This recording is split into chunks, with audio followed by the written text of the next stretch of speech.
اگلا سوال ہے، کیا قربانی کے جانور کے 7 حصوں میں بچے کے عقیقہ کے 2 حصے شامل کر کے عقیقہ کیا جا سکتا ہے؟ عقیقہ جو ہے نا جی، وہ گوشت بانٹنے کا نام نہیں ہے. عقیقہ جو ہے وہ خون بہانے کا نام ہے.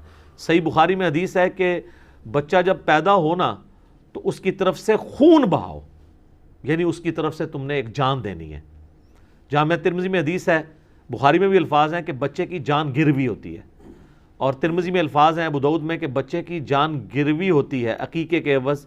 لڑکے کی طرف سے 2 بکرے کرو، لڑکی کی طرف سے 1، اور 7ویں دن عقیقہ کرو اور بچے کا نام ڈکلیئر کرو اور اس سے گندگی کو دور کرو، یعنی اس کے سر کے بال وغیرہ منڈواؤ، اور صدقہ اور خیرات جو آپ نے کرنا ہے.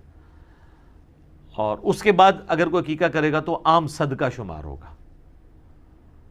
تو 7ویں دن آپ نے عقیقہ کرنا ہے. اور ترمذی میں الفاظ ہیں کہ اس میں بکری اور بکرے کی کوئی تقسیم نہیں ہے، تو وہ بکری ہے یا بکرا ہے، گائے میں حصہ نہیں ہے. یہ فقہ حنفی نے اجتہاد کیا ہے کہ اس کے ایکویلنٹ ہے. یہ اجتہاد تو وہاں ہوتا ہے جہاں نص موجود نہ ہو، کیونکہ جب آپ نے پوری جان دینی ہے تو آپ پوری گائے کر لیں اجتہاداً. وہ بھی بکرے یعنی لڑکے کی طرف سے 2 گائے، لڑکی کی طرف سے 1 کر لیں، کیونکہ جان بہانی ہے نا. تو یہ غلط ہے کہ آپ حصے رکھیں گے. یہ فقہ حنفی میں بالکل غلط مسئلہ انہوں نے بنایا ہوا ہے. اور دوسرا یہ ویسے غلط اس لیے ہوگا کہ جتنا مسئلہ یہ خود مانتے تھے وہ تو لوگوں کو بتائیں کہ عقیقہ تو ہوتا ہی 7ویں دن ہے. تو کتنے بچے ہیں جو اس حساب سے پیدا ہوتے ہیں کہ وہ عید قربان کے حساب سے 7واں دن بن رہا ہوگا. پھر ان کو مسئلہ یہ لکھنا چاہیے کہ جو بچہ آپ کا 3 ذو الحجہ کو پیدا ہوگا نا، اس کی عقیقے ساتھ ہو سکتی ہے. واقعی پیچھے تو نہیں ہے، اس میں تو عام صدقہ ہے اور آپ اس کے لیٹ بھی نہیں کر سکتے.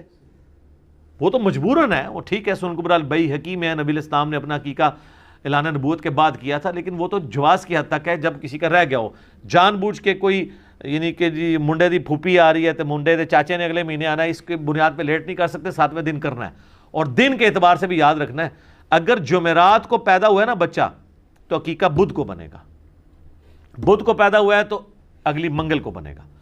اور اگر منگل کو پیدا ہوا ہے اور مغرب کے بعد ہوا ہے تو بیسیکلی وہ بدھ کو پیدا ہوا ہے، منگل کو نہیں پیدا ہو رہا.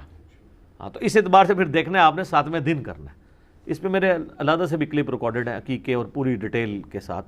تو یہ آپ حصہ نہیں رکھ سکتے، آپ کو الگ سے ہی کرنا ہوگا. یہ بالکل انہوں نے باطل مسئلہ بنایا ہوا ہے اور لوگوں کو مصیبت میں ڈالا ہوا ہے. لوگ وہ کہتے ہیں جی چلو جی 3 قربانی کے ایسے رکھ لیتے ہیں، باقی میں اپنے سارے بچوں کا عقیقہ کر لوں گا اس طریقے سے. تو ایسا نہ کریں.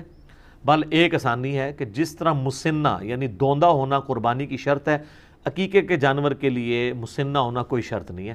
وہ آپ چھوٹا بکرا بھی لے کے کر سکتے ہیں، لیکن بالکل ہی مردار بکرا نہیں، چھوٹا سا بکرا ہو جس کو آپ مطلب کچھ. اور یہ عقیقہ وہ صدقہ ہے جو آپ خود بھی کھا سکتے ہیں.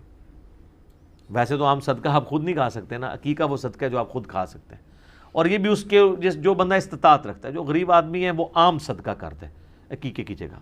جب بعد میں کبھی توفیق ہو، جب اس کے پاس پیسہ آ جائے، وہ بعض لوگ پوچھتے ہیں جی اب ہم جوانی میں کر لیں، ہمارا بچپن میں نہیں ہوا تو ضرور کریں جی، کرنا چاہیے.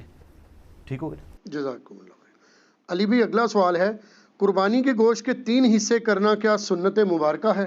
سنت مبارکہ نہیں ہے، لیکن سنت الحج میں یہ اشارہ ملتا ہے کہ جو حج کی قربانی ہے اس میں اللہ تعالیٰ فرماتا ہے کہ جب اللہ کے نام لے کے نہر کرو اونٹوں کو اور یہ اپنے پہلوؤں پر گر پڑیں تو پھر اس کے گوشت میں سے خود بھی کھاؤ اور مسکینوں کو بھی دو، سوالیوں کو بھی دو، اور جو سوال نہیں کرنے والے غریب ان میں بھی تقسیم کرو. تو اس کی بنیاد پہ کہا گیا کہ خود میں مراد خود اور آپ کے اپنے رشتہ دار ہیں، تو 2 حصے یہ بن گئے، اور تیسرا آپ نے مسکینوں اور غریبوں میں کرنا ہے. یہ اجتہاداً ہے سب کے نزدیک. آپ سارا خود بھی کھا لیں تو جواز موجود ہے اس کا، لیکن بہتر ہی ہے کہ 3 حصے کرنے چاہیے جس طرح قرآن پاک میں اشارتاً ذکر آیا، اسی کو فالو کرنا چاہیے. اور اس میں 3 حصے یہ نہیں کہ سب سے بہترین اپنے پاس رکھ لیا ہے اور سب سے ناقص دوسروں کو دے دیا ہے، یا جو امیر رشتہ دار ہے اس کو اچھا بھیج دیا، غریب والے کو دوسرا بھیج دیا. تو اس طرح کا معاملہ نہیں کرنا چاہیے. آپ جو اپنے لیے پسند کرتے ہیں وہ لوگوں کے لیے پسند کریں. پھر وہی آیت جو بار بار آئے گی، لن تنالوا البر حتی تنفقوا مما تحبون. کبھی بھی نیکی کے اعلیٰ درجے کو نہیں پا سکتے جب تک کہ پسندیدہ چیزیں اللہ کی راہ میں قربان نہ کر دو.